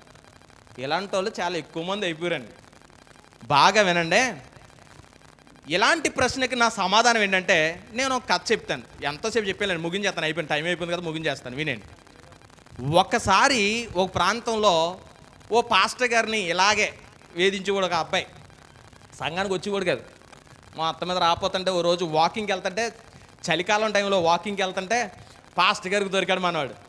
మంట దగ్గర కూర్చొని ఉన్నాడు మనవాడు. కూర్చొని ఉంటే పాస్టర్ గారు కూడా జాయిన్ అయ్యారు. యా బాబు రావట్లేదే జాను, ఎందుకు రావట్లేదు? జాన్ ఎవరు లేరు కదా మన చర్చలు, అందుకని జాన్ అన్నానే ఉన్నాయి. మళ్ళీ ఎవరి పేరు చెప్పి వాళ్ళు నన్ను నేస్తున్నాడు అన్నయ్య అంటారు. ఎందుకు వచ్చిన గొడవ నాకు అది? మళ్ళీ నువ్వు చర్చికి రాకపోతే మళ్ళీ నేను బాధపడాలా? అందుకనే జాన్ ఎవడో లేడు కాబట్టి, రే జానా, నీ పేరు జానా, వెరీ గుడ్, ఓకే, జాన్ ఎందుకు రావట్లేదు చర్చికి అని అడిగాడు. అడిగితే వెంటనే జాన్ అన్నాడు, ఎందుకులే అండి, ఏముంది, ఎక్కడ చేసుకుంటే ఒకటే, నేను ఇంట్లో చేసుకుంటాను ప్రార్థన అన్నాడు. చాలా బాధ వేసింది పాస్టర్ గారికి. మంటకు ఆగుతున్నాడు కదా, పుల్లలతో మంట వేసాడు. కాసేపటికి మాటల్లో ఎలాగోలాగా వీడికి సమాధానం ఏదోటి చెప్పాలి, ఎలాగైనా ఈ సంఘాన్ని నడిపించాలనే ఉద్దేశంతో, బాబు జాను ఓ పుల్లలగయ్యి అందులో నుంచి అన్నాడు. కాలుతున్న ఆ మంటలో నుంచి ఓ పుల్లని తీసి పాస్టర్ గారికి ఇచ్చాడు. ఇలా పెట్టుకుని, అబ్బాయి ఎంత బాగుంది ఇది, చల్లగా హ్యాపీగా మంచి వేడి వస్తుంది నాకు అని అనుకుంటున్నాడు ఈ పాస్టర్ గారు. కాసేపటికి పుల్ల ఏమవుతుంది చెప్పరే, ఆరిపోయింది. జాన్ ఇలా చూసి, అయ్యో పాస్టర్ గారు ఆగిపోయిందండి, ఎలాగండి మరి ఇప్పుడు అన్నాడు. ఏముంది మళ్ళీ ఎట్టే ఉంది అన్నాడు. మళ్ళీ ఇలా పెట్టాడు, మళ్ళీ రంజు చూపింది, మళ్ళీ ఇచ్చాయి అన్నాడు. మళ్ళీ తీసుకున్నాడు, మళ్ళీ కాగుతున్నాడు, అబ్బా మళ్ళీ ఆగిపోయింది. జాన్కి ఏం అర్థమైందంటే, ఇప్పుడు పాస్టర్ గారు ఏదో మొత్తం మీద నాకు చేసేస్తాడు, ఇంకా అర్థమైంది అనమాట. జాన్ ఇది ఆగిపోతుందా ఎత్తమనునా, అక్కడ ఉంటేనే వెలుగుతుంది, ఇక్కడికి వస్తే ఆగిపోతుందా, ఏంటి పరిస్థితి అన్నాడు. జాన్ ఏం మాట్లాడకుండా సైలెంట్గా ఉంటే అప్పుడు పాస్టర్ గారు చెప్పడం మొదలెట్టాడు. ఇదిగో జాన్, సమాజం అంటే, మందిరం అంటే పరిశుద్ధులతో సహవాసం. ఇది పరిశుద్ధులం అందరం కలిసి, సమూహం అంతా కలిసి, ఒకరినొకరి కష్టాలు, ఒకరికొకరి బాధలు, ఒకరికున్నటువంటి ఆ యొక్క అన్ని విషయాలు, ఆత్మీయ సంగతులన్నీ ఇక్కడ నేర్చుకుంటూ, ఒకరికొకరు పరామర్శించుకుంటూ, ఆత్మలో బలపడడానికి ఒక ప్రార్థన సమూహంగా మనం చేస్తాం. కాబట్టి ఇక్కడ ఉంటే నువ్వు బలపడతావు, ఒక్కడిగా చేసుకుంటే ఏమైపోతావు, నువ్వు ఆరిపోతావు అన్నాడు. అంతే. అర్థమవుతుందా? సహవాసంలో ఉంటేనే నీకు దీవెన, సహవాసంలో ఉంటేనే నీకు ఆశీర్వాదం, సహవాసంలో ఉంటేనే నీకు ఆశ్రయదుర్గంగా దేవుడు ఉంటాడు. ఎవరికి ఆశ్రయదుర్గము? మాతో కూడా మా సహవాసం ఏంటంటే, మాకు మీకు సహవాసం ఏంటంటే, మేము వినిన దానిని, చూచిన దానిని, పట్టుకున్న దాన్ని నేను నీకు చెప్తున్నాను అని అపోస్తులైనటువంటి యోహాను గారు పలుకుతూ రాస్తున్నటువంటి మాటల్లో పరమార్థం ఏంటి అంటే, అయ్యా మన సహవాసం ఎవరితో ఉండాలో తెలుసా? దేవునితోనూ అతని కుమారుడైన యేసుక్రీస్తు ప్రభు వారితో మన సహవాసము ఉండాలి. ఈ మధ్యాహ్న కాల సమయంలో నీ సహవాసం ఎవరితో ఉంది? ఎవరిని ఆశ్రయిస్తే నువ్వు బాగుపడతావంటే, మనుషులను ఆశ్రయించడం వల్ల ఏమాత్రం కూడా ఉపయోగము, దేవుని నమ్ముకున్నట వల్లనే నీకు ఆశ్రయంగా ఎంచుకుంటే ఆశ్రయం. రాజులను నమ్ముకున్నట కంటే యెహోవాను ఆశ్రయించుట, నరులను నమ్ముకున్నట కంటే యెహోవాను ఆశ్రయించుట, ఆయనను ఆశ్రయించు వారికి ఏ మేలు కూడా కొదువై ఉండదు.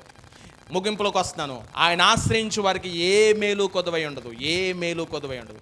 ఈ మధ్యాహ్న కాల సమయంలో ఈ మాటలు వింటున్నటువంటి ప్రియ దేవుని బిడ్డ, నువ్వు దేవుణ్ణి ఆశ్రయించావంటే ఖచ్చితంగా ఆయన మీద ఆధారపడి బ్రతకడానికి ప్రయత్నం చేయండి. దేవుణ్ణి ఆశ్రయిస్తే ఖచ్చితంగా ఆయన మీద నిలబడడానికి ప్రయత్నం చేయండి. ఒక మాట చెప్పి నేను ముగించేస్తాను. ఎస్తేరు గ్రంథం 3 అధ్యాయం 8వ వచనంలో ఒక మాట ఉంది. ఏమనంటే, దేవుణ్ణి ఆశ్రయించు వారి విధులు సకల జనుల విధులకు వేరుగా ఉంటాయంటండి. దేవుణ్ణి ఆశ్రయిస్తే, దేవుణ్ణి ఆశ్రయించుచున్నటువంటి వారి విధుల కన్నా ఈ దేవుణ్ణి ఆశ్రయించినటువంటి వారి విధులు వేరువేరుగా ఉంటాయంట. ఆ మాట చాలా బలమైనటువంటి మాట. మనం దేవుణ్ణి ఆశ్రయించడం మొదలు పెడితే సకల జనులైనటువంటి వారి విధులు మనం చేయక్కర్లా, దేవుని విధులు మనం చేస్తే బాగుంటుంది. అలాంటి విధి విధానాలు కలిగి ఉండాలని, మీ ఆశ్రయపురముగా దేవుని ఎన్నుకోవాలని మనసారా నేను ఆకాంక్షిస్తూ నా మాటల ముగింపులను తీసుకొస్తాను. పరిశుద్ధాత్మ దేవుడు ఈ మాటలు మన వినికిడిలో దీవించాలని అంటే మనస్ఫూర్తిగా నేను తెలియచేస్తాను. ఒకటి, నీ గుండె హృదయలో, నీ మదిలో యేసు ప్రభుకి రాజుగా, ప్రభువుగా ప్రతిష్ఠ చేసుకోండి. ఒక్క మాట ప్రభు దగ్గర సెలవే ఉండి, అయ్యా రాజులను, అధికారులను నమ్ముకున్నట్టు కంటే, మనుషులను నమ్ముకున్నట్టు కంటే నిన్ను ఆశ్రయించడం మంచిదని నువ్వు సెలవిచ్చావు ప్రభువా. నీ గుడారములో నివసించేటటువంటి భాగ్యం ఉంటే అది మాకు ఆశ్రయంగా ఉంటుందన్నావు ప్రభువా. తండ్రితోనూ తన కుమారుడైన యేసుక్రీస్తు ప్రభు వారితో సహవాసాలు ఉంటే మాకు ఆశ్రయపురంగా ఉంటానన్నావు. ఈ మధ్యాహ్న కాల సమయంలో ఈ మాటలు విన్నటువంటి నేను కూడా నిన్ను ఆశ్చర్యపరంగా ఉంచుకోవాలనుకున్నాను. నీ గుడారంలో నివసించే భాగ్యాన్ని, తండ్రితోనూ కుమారునితోనూ సహవాసం చేసేటటువంటి భాగ్యాన్ని నాకు ఇవ్వమని నేను కోరుకుంటున్నానని చిన్న ప్రార్థన చేయగలిగితే దేవుడు ఖచ్చితంగా నీ జీవితాల్లో గొప్ప కార్యం చేస్తాడు. అటువంటి కృపా ధన్యత మీ జీవితాలు కలగాలని మనసారా కోరుకుంటూ నా మాటలు ముగిస్తున్నాను. పరిశుద్ధాత్మ దేవుడి వినికిడిలో ఈ మాటలు దీవించును గాక. ఆమెన్. హల్లెలూయా, హల్లెలూయా. అందరూ చెప్తాం హల్లెలూయా, హల్లెలూయా. దేవుని నామానికి మహిమ కలుగును గాక. ఎండ చాలా తీక్షణంగా ఉంది, త్వరగా ముగించుకోవాలి. ఇప్పటికే సమయం అయింది, వచ్చేవారం అలా చేయడం జరగదు, ఇప్పటికే ముగించుకుందాం. హల్లెలూయా. ఇన్న చెప్పకపోవచ్చు, కానీ సమయాన్ని కుదించుకోవడం కూడా మంచిది. హల్లెలూయా, మంచిదండి. చక్కగా మా ఆశ్రయపురము అనగా భద్రపరిచే స్థలం, కాపాడే స్థలం. బైబిల్లో 6 ఆశ్రయపురాలు ఉన్నాయి.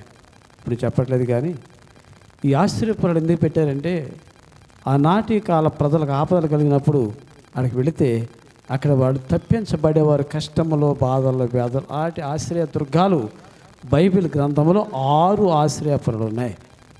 ఎవరైనా మరణశిక్ష విధిస్తే ఆ శిక్ష విధించబడ్డ వ్యక్తి త్వరగా పారిపోయి ఆశ్రయదుర్గం అంటే ఆ పురములో ప్రవేశిస్తే అతనికి మరణశిక్ష లేదు ఆనాటి కాలంలో. హల్లెలూయా. లేదు, ఎవడైనా భయంకర పాపం చేసి అతను చంపేస్తారు అనుకుంటే అతను పరుగున ఆ ఆశ్రయపురం అనేటివి ఆ స్థలం ఎక్కడుందో అందులో వెళ్ళిపోతే చెప్పడానికి వీలు లేదు. ఇలాంటి నిబంధనల కాలంలో ఆశ్రయదుర్గాలు ఏర్పాటు చేయబడ్డాయి. అందుకే చక్కని మాటలు విన్నాం. ఇప్పుడు మనందరికి ఆశ్రయదుర్గము మందిరం. హల్లెలూయా. మన కష్టాలు తీర్చుకోవడానికి, బాధలు తొలగించుకోవడానికి, సుఖంగా జీవించడానికి, అన్ని విషయాలు వర్ధిల్లడానికి, నెమ్మది పొందే స్థలము, దీవించే స్థలము, ఆ ఆశ్రయదుర్గమే దేవుని మందిరం. హల్లెలూయా. ఇవన్నిటిని దృష్టిలో పెట్టి మాట్లాడినాడు ఆయన. నా మందిరం అందున్నవారు అట్టి కృపా దేవుడు అందరికి దయచేయను గాక. లేచి నిలబడదాం. చక్కగా వాక్యం ప్రకాశం దేవుడు దీవించను గాక. లేచిన కానుకలు పెట్టుకుందామండి. కానుక పాట పాడుతుండగా అమ్మ అల్లరా కానుక పాట పాడుతుండగా కానుకలు పెట్టి లేచి నిలబడండి. కానుకలు పెట్టుకుందాం. కానుకల పాట పాడండి. ఒకరు వచ్చి మన సంఘంలో అన్ని పాటలు పాడారు, కానుక పాటలు పాడరు. మరి ఇదేంటో వాళ్ళకి ఇష్టపడదు కానుక పాడటం. స్తోత్రం. హల్లెలూయా. సమర్పణ చేయుము ప్రభువునకు నీ దేహము ధనము సమయమును. సమర్పణ చేయుము ప్రభువునకు నీ దేహము ధనము సమయమును. అబ్రాహామునడిగెను ప్రభువప్పుడు ఇసాకును అర్పణ ఇమ్మనెను. అబ్రాహామునడిగెను ప్రభువప్పుడు ఇసాకును అర్పణ ఇమ్మనెను. నీ బిడ్డల సేవకు నీచెదవా నీవిచెదవా. సమర్పణ చేయుము ప్రభువునకు నీ దేహము ధనము సమయమును. సమర్పణ చేయుము ప్రభువునకు నీ దేహము ధనము సమయమును. ప్రభుని ప్రేమించిన పేదరాలు కాసులు రెండిచ్చెను కానుకగా. ప్రభుని ప్రేమించిన పేదరాలు కాసులు రెండిచ్చెను కానుకగా. జీవనమంతయు దేవునికిచ్చెన్ నీవిచెదవా. సమర్పణ చేయుము ప్రభువునకు నీ దేహము ధనము సమయమును. సమర్పణ చేయుము ప్రభువునకు నీ దేహము ధనము సమయమును. నీ దేహము దేవుని ఆలయము, నీ దేవుడు మలచిన మందిరము. నీ దేహము దేవుని ఆలయము, నీ దేవుడు మలచిన మందిరము. నీకు స్తోత్రం. ప్రార్థన ఆశీర్వాదములతో ముగించుకుందాము. కడలేసు బాబు గారు వచ్చి ప్రార్థన చేస్తూ ఉన్నారు. ప్రార్థన కడలేసు బాబు గారు ప్రార్థన. కడలి యేసు బాబు గారు ప్రార్థన చేస్తూ ఉన్నారు. ప్రార్థన మనందరి నిమిత్తమై యేసు బాబు గారు ప్రార్థన చేస్తూ ఉన్నారండి.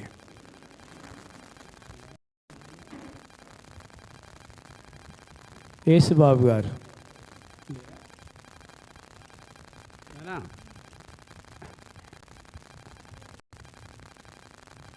లేరండి.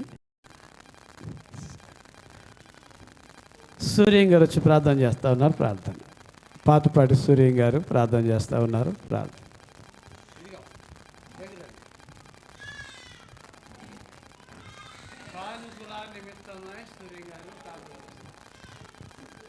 స్తోత్రం స్తోత్రం స్తోత్రం స్తోత్రం. మహాపరిషుద్ధుడా, మమ్మల్ని మిక్కిలిగా ప్రేమించిన మా ప్రియా పరలోకపు తండ్రి, నీ శ్రేష్టమైన నామానికి నీకు వందనాలు బాబాయ్. స్తోత్రములు నా తండ్రి.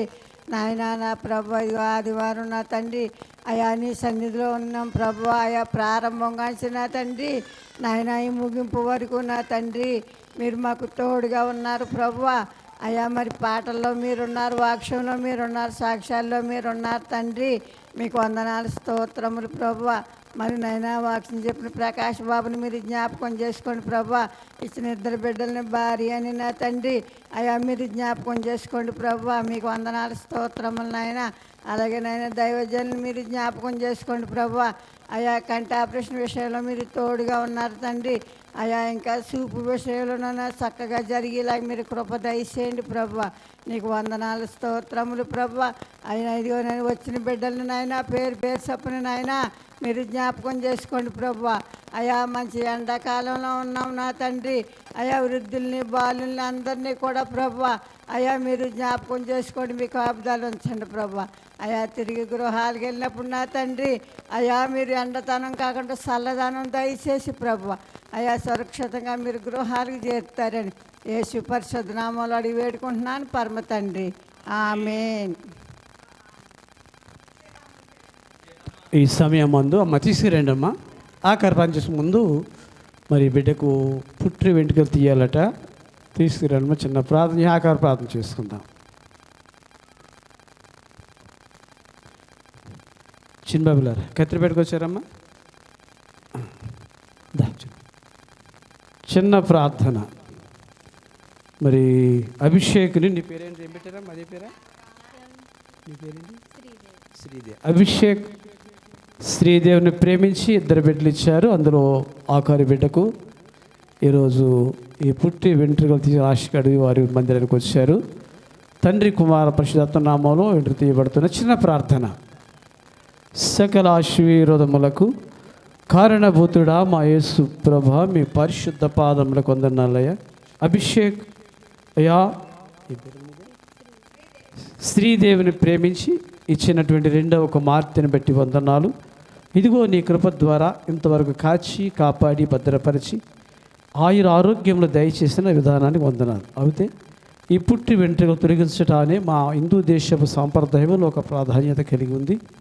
అది నీ దైవ మందిరములో అవి మీరిచ్చిన వెంట్రుకలను నీ సన్నిధిలో మనం తొలగిస్తూ ఉండగా మరింత మంచి వెంట్రుకలతో, సౌందర్య వెంట్రుకలతో ఆ బిడ్డ మీద దీవించబడి కృపదాయి చేయమని, దీన్ని తొలగిస్తున్నప్పుడు తొలగించగాని ఆత్మ అభిషేకము ఆ బిడ్డ మీద కురంభరించి ఆ బిడ్డ తండ్రి అభిషేక్ గారిని, తల్లి గారిని అక్కను దీవించమని అడుగుచున్నాం పరమ తండ్రి.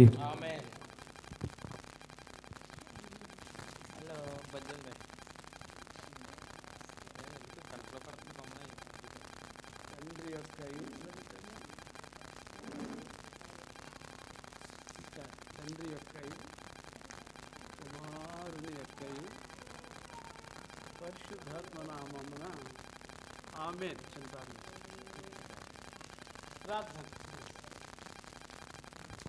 ప్రార్థన చేద్దాం. పరిశుద్ధము నమ్మకమైన మా ప్రియ పరలోకపు కన్న తండ్రి, నీ ఘనమైన శ్రేష్టమైన ఉన్నతమైన నామానికి వందనాలయ్యా. ప్రియులు నైనా కత్తిమండ వారి కుటుంబంలో నైనా మీరు జ్ఞాపకం చేసుకొని చెల్లి శ్రీదేవిని అలాగనే అభిషేక్ గారిని నైనా జ్ఞాపకం చేసుకొని వారికి ఇచ్చినటువంటి కుమార్తెలను బట్టి ప్రార్థించడానికి మీరు ఇచ్చిన సమయాన్ని బట్టి మీకు స్తోత్రాలు. ఈరోజునైనా చిన్న కుమార్తెకు నైనా పుట్టి వెంట్రుకలు తీయడానికి మీరు అవకాశాన్ని అనుమతినిచ్చారు. నైనా చెల్లి శ్రీదేవిని, అభిషేక్ గారిని మీరు జ్ఞాపకం చేసుకోండి. వారి ఇరువురిని ఆలోచనలు సఫలపరచండి. వేసవకాలం మంది పిల్లలకు సంపూర్ణ ఆరోగ్యాలు మీరు దయచేయండి. నైనా తీయబడినటువంటి ఈ వెంట్రుకలు నైనా ఇవి నీవిచ్చినవి, నీవు కలిగించినటువంటివి. నైనా స్త్రీకి సౌందర్యముగా ఉండడానికి, నైనా సిగ్గును కప్పుకోవడానికి వెంట్రుకలు నేను దయచేసానని సెలవిచ్చినటువంటి దేవుడు నాయన. అందమైన శిరోజాలను నైనా ఇంకను మంచి నైనా వెంట్రుకలను మీరు దయచేసి అద్భుతమైనటువంటి కుమార్తెగా, సౌందర్యవంతురాలిగా, ఆభరణభూషితురాలిగా కుమార్తెను మీరు అలంకరింపచేయమని ప్రార్థిస్తున్నాను. ఈ యొక్క కార్యక్రమం అంతట్లో మీరు నడిపించినది మీకు స్తోత్రాలు చెల్లించుకుంటూ ఇక ముందుకున్న కుటుంబాన్ని బలపరిచి ఆశీర్వదించమని, కత్తిమండి వారి కుటుంబాల్లో ఉన్నటువంటి పెద్దలందరినీ, వారికి ఇచ్చినటువంటి నాయన అమ్మగారిని బట్టి, నాన్నగారిని బట్టి, వారికి ఇచ్చిన అక్కను బట్టి, అన్నయ్యని బట్టి, వారి కుటుంబాలన్నిటిని బట్టి ప్రార్థిస్తున్నాను. వారందరినీ మీరు దీవించండి. మరి ముఖ్యంగా నైనా కుమారుడు అభిషేక్, నైనా శ్రీదేవులను మీరు ఆశీర్వదించి నీ నామాన్ని మహిమ తెచ్చుకోమని, ఈ కుటుంబాన్ని నిండారుగా బలపరచమని మా దేవుడు మా ప్రభు రక్షకుడైన యేసయ్య నామములో ఈ ప్రార్థన అడిగి వేడుకుంటున్నాము తండ్రి. ఆమెన్. God bless you. దేవుడు మిమ్మల్ని దీవించును గాక. ప్రార్థన చేసుకుందాం. చివరి ప్రార్థన ఆశీర్వాదంతో ముగించుకుందాం. ప్రార్థన దయచేసి అందరూ లేచి నిలబడదాం. అందరూ కూడా లేచి నిలబడదాం. ప్రార్థన ఆశీర్వాదంతో ముగించుకుందాం. ఇప్పటి వరకు చక్కని మాటలు, దేవుని మాటలు మనం విన్న ప్రతి మాట దేవుడు మన ఆత్మీయ జీవితంలో బలం ఉంది ఆశీర్వదించబడలాగున ప్రతి వారు కూడా ప్రార్థన చేద్దాం. హల్లెలూయా. స్తోత్రం, స్తోత్రం, స్తోత్రం, స్తోత్రం, స్తోత్రం. పరిశుద్ధము నమ్మకమునైన మా ప్రియ పరలోకపు కన్న తండ్రి, నీ ఘనమైన శ్రేష్టమైన ఉన్నతమైన నామానికి వందనాలు స్వామి. ఈ ఉదయకాల సమయంలో నీ పేరు పెట్టబడిన నీ మందిరంలో 10 గంటల సమయం నుంచి నేను ఇదిగో 12 గంటల 10 నిమిషాల సమయం వరకు మీరు మాతో ఉండి ప్రతి విషయంలో మమ్మల్ని నడిపించినందుకు మీకు స్తోత్రాలు. పాటల ద్వారా, ఆరాధన ద్వారా, సాక్ష్యముల ద్వారా, వాక్య పరిచర్య ద్వారా నైనా ప్రతి పనిలో మీరు మాతో ఉండి నడిపించినందుకు మీకు స్తోత్రాలు నాయన. ఈరోజు ఈ మందిరంలో ఎంతమంది బిడ్డలు పాలు పొందారో చూస్తున్న దేవుడవు నాయన. ఎవరెవరు ఏ ఏ తలాంతులు వినియోగించారో చూస్తున్న దేవుడవు. యేసు నామములో ప్రతి తలాంతు అభివృద్ధి పరచబడునుగాక. చేసిన పనికి వారికి రెట్టింపు దీవెన కలుగునుగాక. యేసయ్యాని పిల్లలందరినీ మీరు దీవించండి నాయన. ఎండ వల్ల కానీ, వాతావరణం వల్ల కానీ ఎలాంటి అపాయము ఎవరికి సంభవించకుండా సహాయాన్ని తెచ్చామని ప్రార్థిస్తూ ఉన్నాను. అయ్యా నీ పిల్లలందరినీ పేరు పేరున దీవించండి. ఈరోజు మందిరంలో కూడినటువంటి ప్రతి బిడ్డను బట్టి ప్రార్థిస్తున్నాను. ప్రతి ఒక్కొక్క ఆత్మను, ప్రతి కుటుంబాన్ని యేసు నామములో దీవించబడుదురుగాక. ప్రతి కుటుంబము మేలుతో నింపబడునుగాక. ప్రతి అవసరత తీర్చబడునుగాక. ఏ వ్యాధితో బాధపడుతున్న ప్రతి వ్యాధి యేసు నామములో విడుదల కలుగునుగాక. బీపీ, షుగర్ నార్మల్ అగునుగాక. గుండెపోట్లు, మోకాళ్ళ నొప్పులు, తలపోట్లు, అయా ప్రతి విధమైన వ్యాధి యేసు నామములో విడుదల కలుగునుగాక. సంఘంలో వ్యాధిగ్రస్తులు బట్టి ప్రార్థిస్తున్నాను స్వామి. ఎరిగినటువంటి దేవుడు పేరు పేరును అడుగుతున్నాను. చేసిబాబుని బట్టి, అయ్యా అమ్మను బట్టి, సూర్య అమ్మను బట్టి నైనా ప్రతి ఒక్కొక్కరిని బట్టి ప్రార్థన చేస్తూ ఉన్నాను. యేసు నామములో సంపూర్ణ స్వస్థత దయచేయండి. నేను ఆపరేషన్ అయినటువంటి ఓలేటి అన్నామని గారిని బట్టి కూడా ప్రార్థిస్తున్నాను. దైవసన్ని సేవకులను బట్టి కూడా ప్రార్థిస్తున్నాను. వారి కళ్ళు మీరు ముట్టండి, స్వస్థపరచండి, ఆశీర్వదించండి, సంపూర్ణ ఆరోగ్యాలు దయచేయండి. నేను మునుపటి కంటే మంచి చూపును వారికి దయచేయమని ప్రార్థిస్తున్నాను.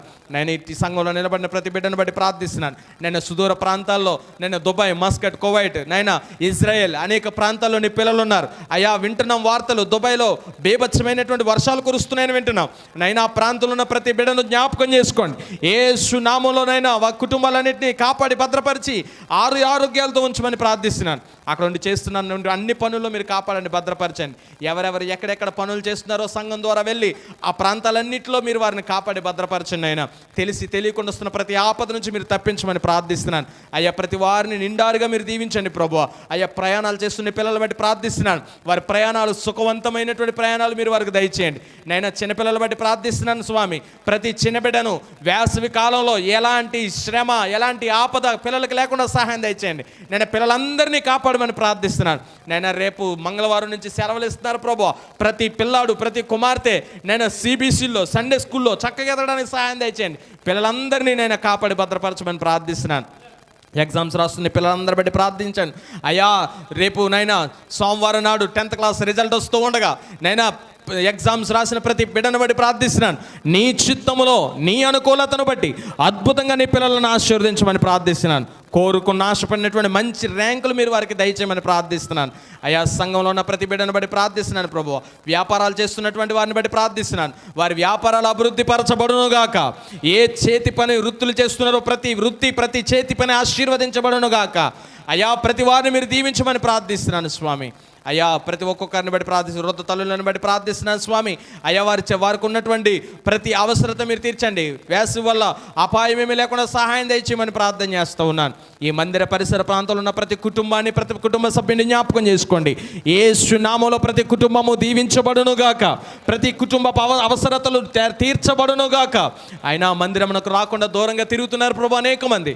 అందరినీ మందిరమునకు నడిపించండి, ఆయత్తపరచండి, సమూహపరచండి. సంపూర్ణంగా నీ బిడ్డలను సహవాసంలో చేర్చమని ప్రార్థన చేస్తూ ఉన్నాను ప్రభువా. అయ్యా నైనా చదువుకుంటున్న పిల్లలు బట్టి ప్రార్థిస్తూ ఉన్నాను. అయ్యా దూర ప్రాంతంలో నైనా స్టీఫెన్ బట్టి ప్రార్థిస్తున్నాను. హైదరాబాద్లో ఉండి నేను చదువుకుంటున్నాడు. నేను తను కష్టపడుతున్నాడు. నైనా ఏదైతే ఆశ కలిగి ఉన్నాడో ఆశ నెరవేర్చగలిగినటువంటి దేవుడు నైనా కుమారుణ్ణి నైనా భార్యను కుటుంబాన్ని విడిచిపెట్టి దూరంగా ఉన్నాడు ప్రభువా.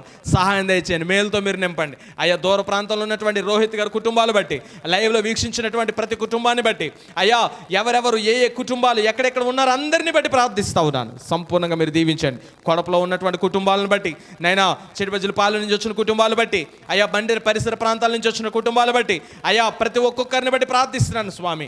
అయ్యా పాలగుండు చెరువు నుంచి వచ్చినటువంటి వారిని బట్టి కూడా ప్రార్థిస్తూ ఉన్నాను. అయ్యా సహాయం దయచేయండి, మేలుతో మీరు నింపండి. ఈరోజు ఈ కార్యక్రమంలో పాల్పొందిన వారందరినీ నేను ఎండైనటువంటి రెక్కల చోటన భద్రపరచమని, ఎవరు ఏ అవసరతతో వచ్చారో వాటి అన్నిటిని తీర్చి నీ నామానికి మహిమ తెచ్చుకోమని, వచ్చే ఆదివారం మంచి సాక్ష్యములను మీరు లేవనెత్తి బలపరచమని, నీ నామానికి మహిమకరమైనటువంటి జీవితాలుగా మా కుటుంబాలని మమ్మల్ని తయారు చేసుకోమని, ముఖ్యంగా సంఘాన్ని సంఘ సరిహద్దులు విశాలపరచమని, దైవజనుని దైవజనురాలని వారికి ఉన్నటువంటి ప్రతి అవసరత ఆరోగ్యాలను ప్రసాదింపజేయమని, నిండైనటువంటి దీవెనలతో ఈ యొక్క సంఘమును బలపరిచి ఆశీర్వదించి పంపించమని, ఈరోజు విన్న వాక్యం ద్వారా వారందరి జీవితంలో బలాన్ని నూతన ఉత్తేజాన్ని కలిగింపజేసి నీవే మాకు ఆశ్చర్యదుర్గం అనేటువంటి విషయాన్ని జ్ఞాపకం చేసుకొని నీ నా మహిమాత్మే ప్రతి కృపను దయచేయమని, మా అందరి దేవుడు మా ప్రభు మా లోకరక్షకుడు నిజమైనటువంటి దేవుడు అయినటువంటి యేసయ్య నామములో ఈ ప్రార్థన అడిగి వేడుకుంటున్నాము తండ్రి. చెప్పండి గట్టిగా ఆమేన్. మన పరమ తండ్రి ప్రేమ, కుమారుని కృప, పరిశుద్ధాత్మ అన్యోన్య సహవాసం ఇప్పుడు ఎల్లప్పుడు సదాకాలము